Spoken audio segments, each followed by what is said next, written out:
এই সরকার বলেন পাঠিয়া যে হাত একবার ধরে আজকে যে একটু সহজে ছেড়ে দেয় না। চল মেরা পাস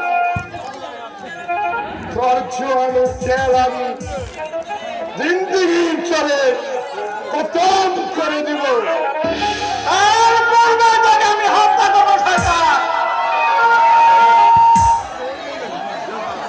আমার কাবিলার ইজ্জতের দিকে হাত বাড়িয়েছিস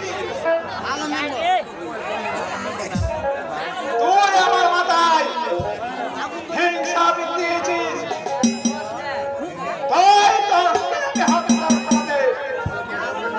আমি তো দান খেয়ে নেব দুশ্মন। দুশ্মন আমি নয় সরকার, দুশ্মনী করেছ তুমি। দোষ মনে করেছি আমি,